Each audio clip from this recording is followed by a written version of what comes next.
Posle javnih istupa istaknutih čelnika Demokratske stranke, pre svih Gorana Ješića i Dragana Đilasa, o potrebi da se analizira stanje u stranci posle izbornog poraza, danas se oglasio i predsjednik Demokratske stranke Boris Tadić. U intervju agenciji Beta, Tadić ističe da u Demokratskoj stranci neće doći do rascepa. Iz Beograda izveštava Rade Ranković. Prvi se javno oglasio funkcioner Demokratske stranke i potpredsjednik vojvođanske vlade Goran Ješić zahtevom za reformu stranke, a pre 2 dana i zamenik predsjednika DS-a Dragan Đilas je poručio da ćutanje i paraliza DS-a moraju da prestanu. Uz ocenu da nije važno ko će biti na čelu Demokratske stranke, Đilas je rekao i da stranka pred članstvo treba da izađe sa analizom uzroka i posledica silaska sa vlasti.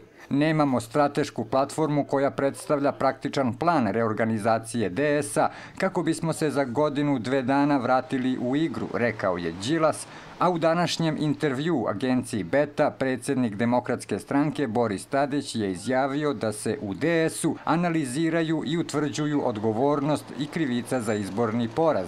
Po rečima Tadića, septembar će biti mesec analize izbornih rezultata i dešavanja u DS-u na stranačkim organima, a početkom meseca na glavnom odboru svako će imati priliku da kaže svoj stav, kaže Tadić. Također, Tadić smatra da se DS neće pocepati jer bi to, kako je rekao, bilo štetno ne samo za stranku, već i za Srbiju.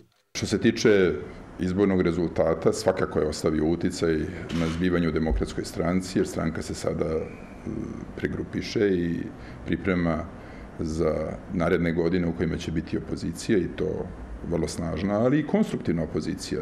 Tadić je podsjetio da je posle izbora rekao da je odgovornost na njemu, ali sada po njegovim rečima treba izmeriti ko je kriv za izborne rezultate. On je poručio da je spreman da se analizira i njegova krivica, a kako je još objasnio, nije bilo potrebe za žurbom u ocenjivanju stanja u stranci, jer od toga šta se dešava u DS-u nije zavisila sudbina zemlje, niti egzistencija građana, plate ili penzije.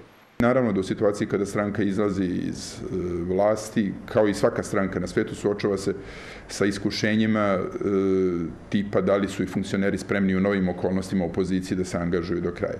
To će biti predmet naše analize na sednicama glavnog odbora i predsjedništva svih institucija stranke u narednom periodu i donećemo zaključke i odluke. Tadić je rekao i da će tražiti da sednica glavnog odbora DS-a, na kojoj će biti konačna analiza izbornog rezultata, bude potpuno otvorena za javnost, rekavši da građani Srbije treba da znaju šta se događa u Demokratskoj stranci. Također, lider DS-a je izjavio i da će članovima glavnog odbora stranke reći kako vidi prošlost, sadašnjost i budućnost DS-a. Za Glas Amerike iz Beograda, Rade Ranković.